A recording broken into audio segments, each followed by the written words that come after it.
Welcome to the Agent of Wealth podcast with Marc Bautis from Bautis Financial. In this podcast, Marc helps guide you towards financial freedom, ensure you never run out of money, and create a balance in life that prioritizes what is most important to you. Join us for this journey as Marc draws from years of expertise and guest experts to solve the multiple wealth building challenges involved in your financial life.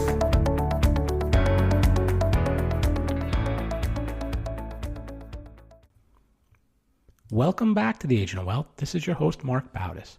Today, I'm joined by a special guest. For nearly 3 decades, former senior executive turned best-selling author, speaker, and leadership coach Kyle McDowell amassed an impressive track record of delivering superior results, cultivating authentic leaders, and driving cultural transformation. Prior to exiting corporate America, he led tens of thousands of employees at some of the biggest companies in the country. In his best-selling book, Begin With We, Principles for Building and Sustaining a Culture of Excellence, McDowell explains the root causes of dysfunction in business, highlighting the plague of a me-oriented paradigm, and provides the remedy with his framework, the 10 We's. Please join me in welcoming Kyle to the show. Kyle, welcome. Hey, Mark. Man, it's great to be here. Thank you for having me. So maybe give us a little bit of background. How did you kind of come up with this concept of we, not me, and how did it lead to the book you wrote? Yeah, so you touched on part of the background of how this came to be, but it started really kind of innocently. I had just taken on a role. This was back in 2017, and after a little over 20 years of my run of corporate America, man, I had reached my boiling point in terms of just being disenfranchised with the whole engine. I was incredibly apathetic. I'd just seen so much toxicity and dysfunction in these big organizations. And admittedly, I helped create some of those environments. And I was just kind of burned out. And I stepped away from corporate life for all of about 2 weeks. And I got a phone call to see if I would be interested in leading a group of about 15,000 people inside of an organization that needed a cultural kind of shot in the arm. And I knew if I had approached that team, so I took the role. And about maybe 30 or 60 days in, maybe 90 days in, I was scheduled to meet with the top 40 or 50 leaders of that organization.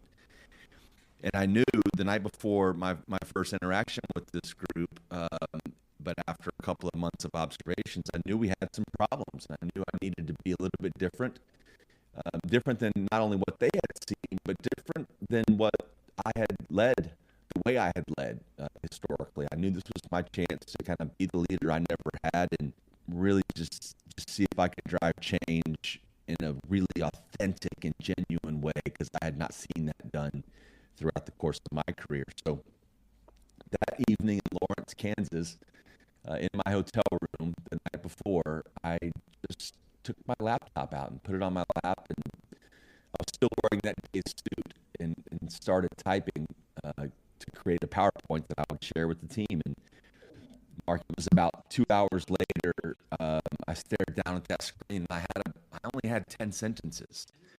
And there was no planning. I didn't have any objective or agenda in mind. I just needed to communicate something really authentic and direct to this team. And if I had led with what I was going to do and the accolades I had secured throughout my career and what my leadership style was going to be, I knew that would probably fall flat. And these 10 sentences, they happen to all start with the word we. I'm not super creative, so now I've got 10 sentences. They all begin with we, and I have the 10 we's. And the next morning, I shared it with this group of leaders, and I would say half of the audience was really excited and energized. Maybe a quarter was a little less energized, but certainly open-minded. And then there was a quarter-ish that was, you could see it in their eyes. They thought I was full of shit. They didn't think there was. Matter of fact, one leader in the audience admitted later that he Googled me and the 10 We's to see if I had plagiarized and stolen the principles. What happened after that, man, was truly a magical couple of years for me and so many others. The business results saw a dramatic improvement, but more importantly, the leaders inside the organization were reconnected with passion and purpose that they had lost many years ago. There was a much higher sense of a functioning team instead of a bunch of siloed organizations inside of this one group doing different things. And fast forward several years later, the 10 We's are still the cultural manifesto for that organization. And by now, after the release of my book, I'm really excited to say that they're not alone any longer. There are other organizations that have adopted these principles, and they're part of their annual evaluations. They've got collateral kind of plastered all over every one of the locations of this organization. They have the 10 We Awards. But essentially what the We's are is a code of conduct. A principle, by definition, is a foundational belief. It's our system of beliefs, something we hold to be true. And throughout my journey in corporate America, I realized that very few leaders over-index or even identify our rules of behavior, our system of beliefs for how we treat one another. And that's the premise of the whole list of 10 We's is these are the rules that govern how we treat each other internally behind the curtain, which positions us, as you know, to be so much better and high functioning, and odds are much more successful for those that we interact with and serve externally. And that was the premise I told the team. I will hold you accountable to these principles. Make no mistake. But I absolutely expect you're not allowed or enabled to, you're obligated to call me out when I don't live these same principles. And I think from that point forward, we just created so much momentum and goodwill that because we cared about each other and they knew for once that they had a boss who was invested in them instead of him or herself. And the results have been just beautiful to watch. And that's obviously the foundation of the book that came out a little over a year ago and ultimately became a Wall Street Journal and USA Today bestseller. And now that's my mission, is spreading these principles, evangelizing the message, and trying to restore that excitement and energy that so many of us enter the workforce with, but ultimately lose. And it's been a blast the last 2 years trying to get this message out. You mentioned like someone actually checked to see if you plagiarized them, but did you have any inspiration? And we'll go through, some of the details on these, but some of them sound like from a military leader. Some may sound like they came from like a sports coach or maybe another like business leader. Did you kind of get any of the concepts from anywhere, or did you kind of just come up with all these on your, by yourself? Man, I wish there was some sexy story about some muse on my shoulder, or that, I brought this from that experience, but it really wasn't that way. I knew I had to be authentic. And for me to authentically share a vision for our team, I went through different scenarios or examples of things that frustrated me throughout the course of my career. One of the We's is we say what we're going to do, and then we do it. Pretty simple, right? But I can't count actually, because it's happened too many times. I'm sure your audience can relate. The number of times inside their teams, inside of their work lives, when someone makes a commitment to deliver something, they fail on that commitment, and then this whole chain of dominoes falls. So I knew right away one of the items had to be, listen, we're going to make good on our commitments, period. And if you're not okay with that and you can't subscribe to that, then I don't think you need to be on this team. So I went through a variety of different scenarios of okay, I don't want to be known for this. So what is the contrary kind of statement that establishes who we are, that is the antithesis of that thing or that phenomenon that I experienced so many times? I think that coupled with just kind of being a student of leadership and recognizing that most leaders are more like bosses than they are leaders, and they're focused on their own growth and their own performance and their own promotions, and they usually do that at the expense of those they lead. And I knew that would not work with this group. The average tenure of my direct reports, I think I had 6 or 7 direct reports at the time, leading 15,000 people, was north of 10 years.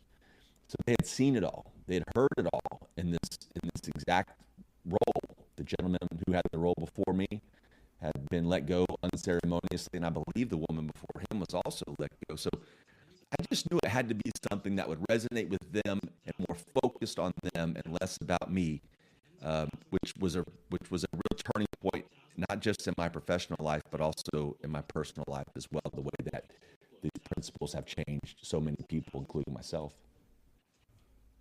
Do you think that, like, let's say someone coming new into the workforce, they are kind of have that me attitude already instilled, or is it something that's learned over time? And the longer that someone's in the workforce, the harder it is to get to the we, to the we paradigm, the we attitude. Yeah, brother, I think it's a great question, and I think it's very situational. So I've been in, I think as you mentioned, I've been in 3 Fortune 10 firms, and I will tell you my experience at least is the bigger the organization, the more potholes of dysfunction, if you will, or even toxicity exist.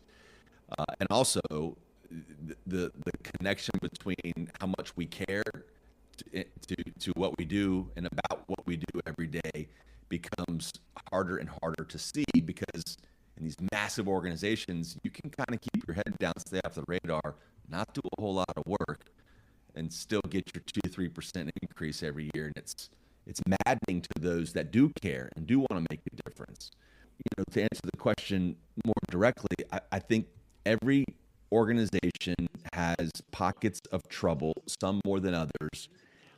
And the longer they go unaddressed, the more likely it is that folks will have this me focus.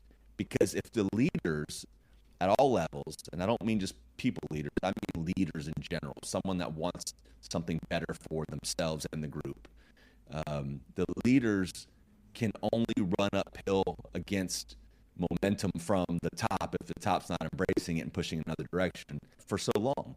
And what happens, as you know, is folks that raise their hand for ideas and innovation and want to actually make a difference, the longer they go without being heard, the more likely they are to lower that hand and not say anything, and thus the focus on me becomes really, really prevalent.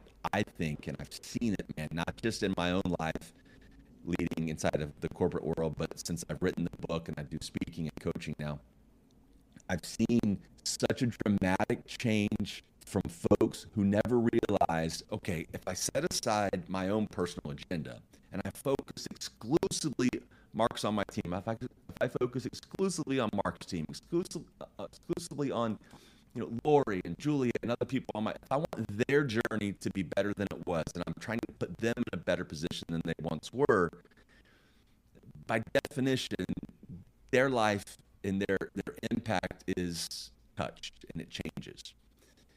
By definition, the team is now performing better. And then again, by definition, the leader of that team is going to be recognized for delivering great results. Oh, by the way, while inspiring people to do more, take on more, and be connected to their work. So it's a weird thing people don't realize. It's a shame for me. And I was this guy, by the way, for 20 plus years. I only focused on my own growth, bang my fist on the desk at all costs. I'm going to get these results regardless of who I alienate in the process. So that was a transition for me when I stopped caring about that and only, and very conspicuously, focused all my energy into everyone around me every single day, which is really hard to do, by the way. They benefit, the team benefits, and ultimately you, the leader who has taken on that approach, benefit. Yeah. Just people by nature resist change, right? So as you're trying to, have everyone adopt this culture, I'm sure, you go through resistance. How do you hold people accountable to these principles? And is there like a way to like measure them, or is it kind of if someone, you or your direct report see someone not adhering to them, it's addressed right there? Or what do you find that, or what's the most successful way to kind of migrate over to people adhering to these principles? Yeah, another really, really good question. And it's a question I get a lot. It's like, okay, we believe in these principles. We're going to live these principles, but how do we keep them alive, right? How do they not just become words on a wall like so many mission statements and corporate values that we see all over the place? And ironically, the more overt we are about declaring these are our principles. And I mean like literally having members of the team sign a contract and say, to be a part of this team, I will endeavor to always do the right thing. I will always lead by, go through all of the list of the 10 We's. And when you do that, and there's a either virtual or a literal handshake involved that says, okay, this is how we operate, it makes calling out those folks that don't live it or those that stray from it so much easier, because we've set the expectation that this is who we are. This is how we behave. This is how we treat each other. This is how we interact with one another. And my favorite example, and I'm often asked which of the 10 We's is my favorite we. My favorite we is we number 8, we challenge each other. Now, a challenge must be grounded in either data or experience. It can't be just an opinion. Mark, I don't like that shirt today, so, please don't wear that one again. That's my opinion. That's not valuable. But if I can say, hey, Mark, we're working together on a product launch or some type of marketing initiative, and someone on the team says, oh, wait, I took this path with another firm. We did this exact thing with our marketing initiative, and here are the results, and I don't think we want those results. That's experience we absolutely should listen to. Opinions are a different thing. So when I'm asked what's my favorite principle, I say we challenge each other because it doesn't enable or allow someone to question or challenge another person on the team. It requires them. And the challenges must come from leader to team, from team to leader, and everywhere in between, peer to peer. But back to your question, what makes it so much more powerful is, let's say, Mark, you're struggling with an initiative, right? And you've fallen short, you've missed a deadline, or whatever. We need to have a tough conversation. It's so much easier when I can approach you and say, hey, Mark, listen, man, we challenge each other, right? And at that moment, you've been messaged up, and you can see their defensiveness wane. You can see it. So I think when we establish, that's an example. So when we establish these principles and live them every single day, call someone out, data or experience is coming. I'm coming at you from a place of good intentions. I want you to be better so we can be better collectively. And I've watched this so many times, Mark, people's shoulders just kind of drop when they don't deliver on them. And just as important, if not more important, when you observe someone living them and behaving in a way that is consistent with the 10 We's, we recognize them. That's what I mentioned earlier. The company has the 10 We Awards. It's part of their annual evaluation process. You can actually really recognize someone, black and white, specifically for scenarios in which they really live these principles. So when we document them, evangelize them, and live by them, when folks stray, it's really easy to point it out. And when folks deliver and behave in accordance with them, it's easy, and we should applaud them. Now, I will tell you, there are people who, and I think you mentioned this a moment ago, that are absolutely cynical. They're skeptical. By the way, the same fella who questioned, who admitted to Googling to see if I plagiarized the 10 We's, he later asked for my presentation from that day. And I said, sure, Nick, you can have it. He said he wanted to share it with his team. He later admitted that he only asked for the presentation because he wanted to check the properties of the file to see if I had indeed created the document. He was so convinced that it was stolen from somewhere else. My point in sharing that, though, is there are people who will be skeptical. I encounter it in every organization that I interact with today. But that makes it so much more important for the leader to continue to not only talk the talk, but walk the walk. When I rolled this out for the first time ever, there was one of my direct reports who was absolutely obstinate. She was not on board. You could tell that she thought I was full of it. And she challenged me at every corner. Every ask I had of her was met with challenge. Every request that anyone associated with me made of her, she was difficult with. And my favorite example, I asked her for a workbook, an Excel workbook, because I wanted to analyze some data. She sent me a screenshot of Excel. That's not helpful. I said, so Julia, can I please have the workbook? She sent me a tab, but not the whole workbook. Still couldn't do the analysis I wanted. So finally, she sent it. My initial reaction, the way I wanted to behave, and I think anyone would have behaved this way, and I and I didn't for whatever reason, and now I see the connection and why it was so valuable. I wanted to bang my fist on the desk, Mark. I wanted to tell her, damn it, get me this workbook. Stop playing games. I'm not doing this. Let's go. I wanted to do that. But number 9 is we embrace challenge. And if I had been evangelizing these principles, especially we embrace challenge, and the first time I met with challenge from a member of my team, and I don't embrace it, I use my business card instead of embrace it, and I snap at her, I'm a hypocrite, the 10 weeds are a house of cards, and no longer am I trusted. So it was important for me to not only roll them out, but I had to live them every single day. And I will add, man, parenthetically, Julia and I have not worked together in 5 years. We still have monthly, if not every 6 weeks or so, one-on-ones where we catch up on what's going on in her business life, what's going on in mine. She's one of my closest colleagues today. And she now runs the place where I used to work. She runs that organization. She has 15,000 employees. She had me speak at her company not too long ago. But it would never have landed where it is if I wasn't focused on living these principles that I created and shared. A lot of these 10 principles resonated with me looking at them.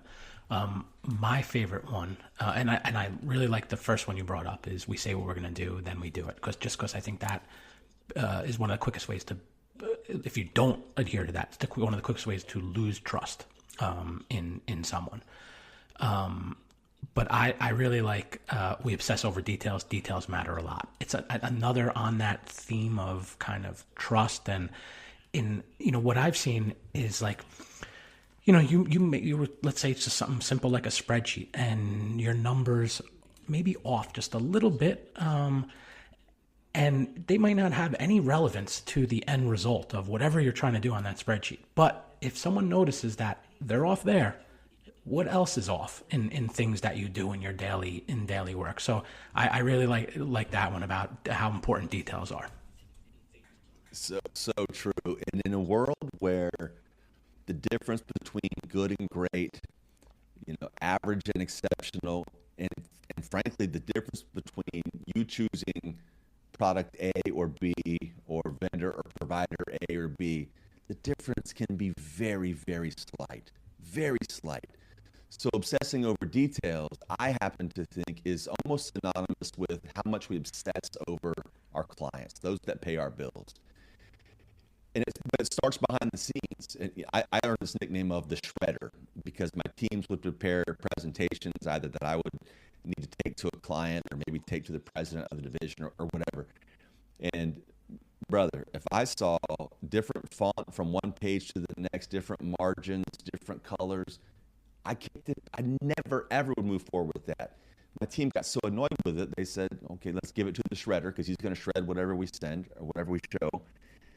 But the flip side of that is the product that this team began presenting, not only behind the curtains, but to those that they serve externally, was exponentially better.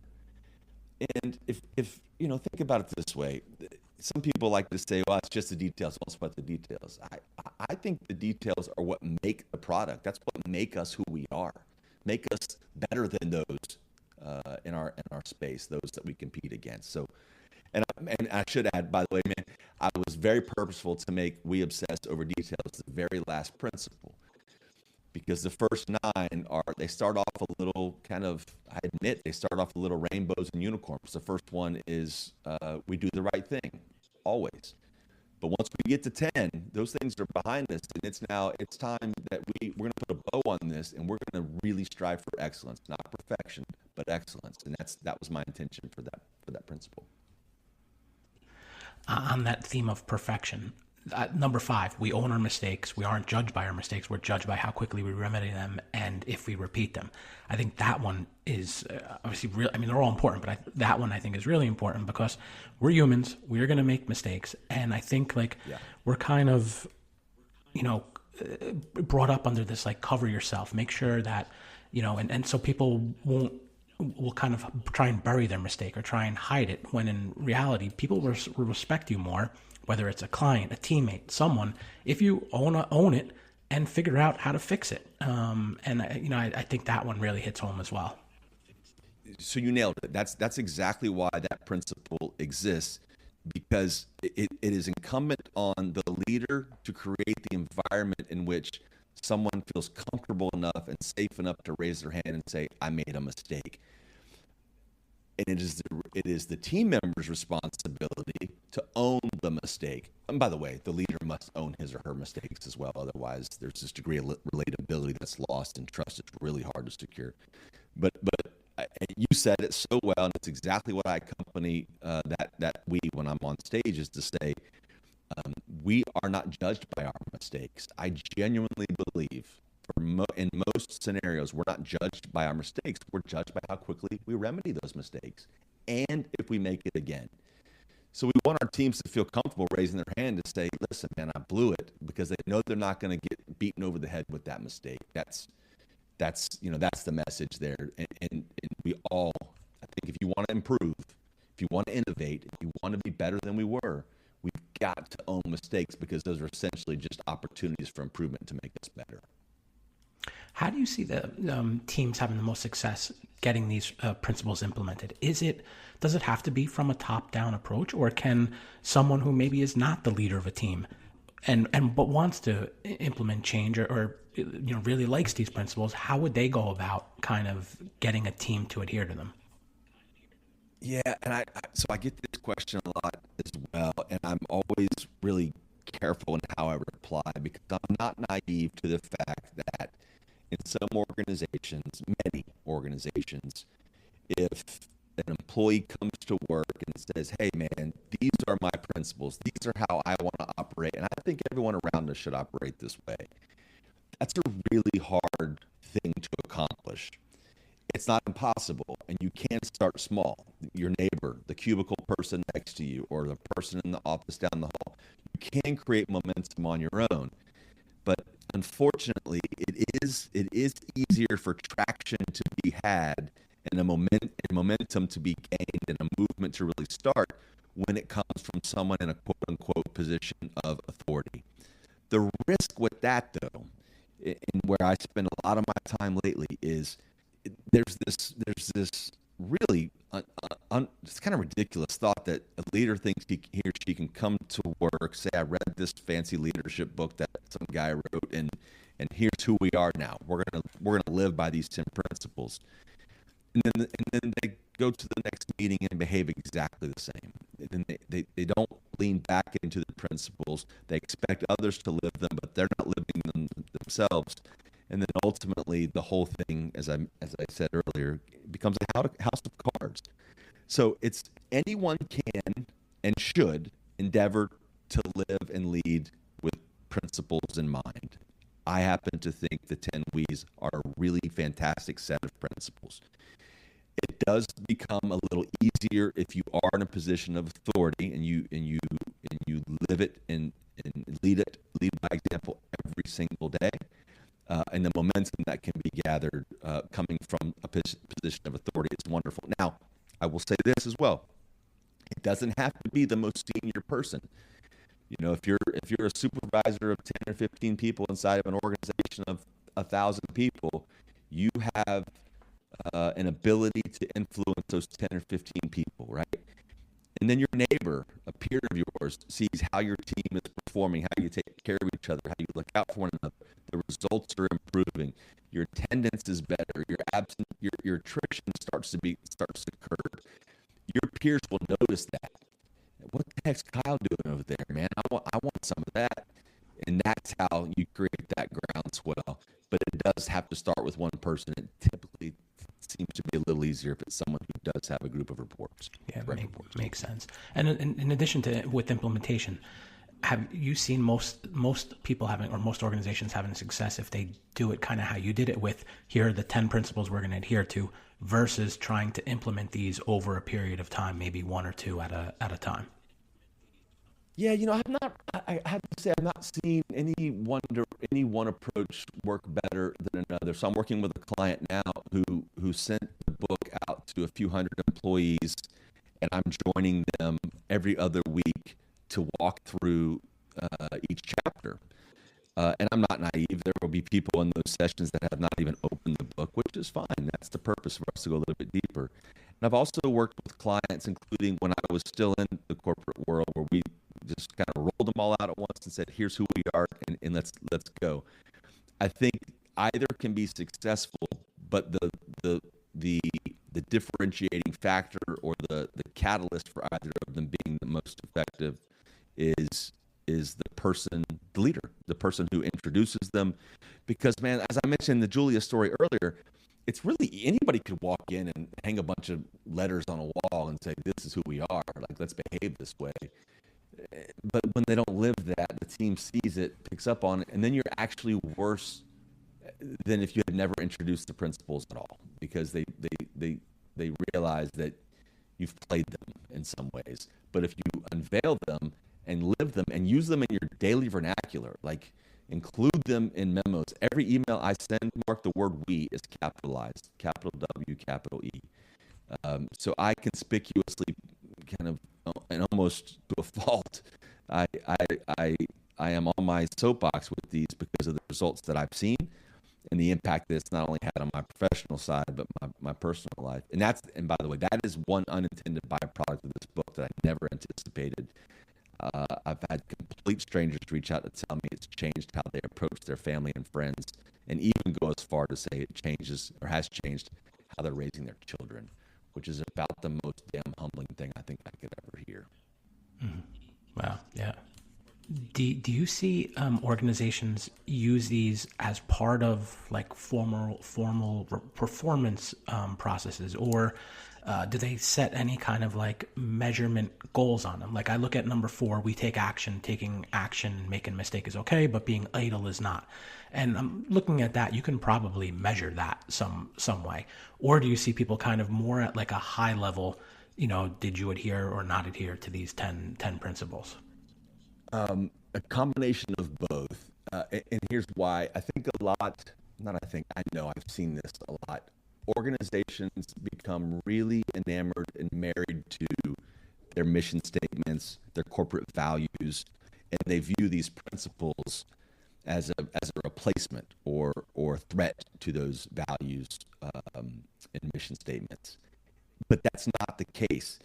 Mission statements and values are wonderful tools for articulating who we are externally. They do a wonderful job of painting the picture for anyone outside of our 4 walls to say, "Oh, that's what they do. That's a company I can get behind. I appreciate that message." But what they don't do is compel the employee, the team member, to behave in a certain way. So when I'm working with clients on trying to implement the 10 W's, oftentimes we'll do a mapping exercise where we will map the company's values to the principles, or vice versa, the principles to the values. Okay, this is a value of yours. Which one of these principles enable that value? Or how are they connected? How do you demonstrate that value is being lived? And typically, because the we's are so action-oriented, you can point to a we as an identifier for that value being delivered. So I would say either approach works, but the thing that must be consistent in either approach is every single day, almost every meeting, as many conversations as you can, you refer back to one of these principles, and then you'll start to hear it yourself, which was really wild to me. I started hearing team members quoting principles to one another. The example I gave you a moment ago of like, "Hey, we challenge each other, right?" You start saying, you'll hear teammates say, if they're wrestling with something, one of them will say, "Well, we do the right thing always, right? Like, I know this is going to be a pain in our butt to do this, but we got to do the right thing. That's who we are." So this becomes part of your DNA, but the implementation must be driven and conspicuously driven. Yeah, I can definitely see that getting, it gets more and more ingrained over time. And as people are referencing the principles, it just, like you said, becomes more of your DNA. All right, Kyle, that's all the questions I have for you today. I want to thank you for joining me on today's episode and discussing your book, Begin With We. How can listeners get a copy of the book and find out more about what you do? My pleasure for being here. So thanks again, man, for having me. I appreciate it. You guys are doing really, really cool work, and I'm grateful for the opportunity to share the message. You can find me pretty much all social platforms are at Kyle McDowell Inc. My website is kylemcdowellinc.com, and the book is Begin with We, 10 Principles for Building and Sustaining a Culture of Excellence. Man, I don't just share those handles and the website and all that for followers. I'm less enamored with getting a bunch of followers on social media and more focused on helping people. And I mean that so sincerely. I get messages all the time from folks who are struggling with a work issue, or maybe they're struggling with a toxic situation or a boss, and I'm always happy to help in any way I can. So for your audience, anyone who's out there that's interested in reaching out and learning a little bit more and connecting with me, please feel free to do so. I'm here. Great. We'll link to all that in the show notes. Thanks again, Kyle, and thank you to everyone who tuned in today. Don't forget to follow the Agent of Wealth on the platform you listen from and leave us a review of the show. We're currently accepting new clients, and if you'd like to schedule a one-on-one consultation with our advisors, please do so at bautisfinancial.com/call. Thank you for listening to the Agent of Wealth podcast. Click the subscribe button below to be notified when new episodes become available. The information covered represents the views and opinions of the guests and does not necessarily represent the views or opinions of Bautis Financial. The content has been made available for informational and educational purposes only and is not intended to be a substitute for professional financial planning and investment advice. Always seek the advice of your financial advisor or other qualified financial service provider with any questions you may have regarding your investments and financial planning.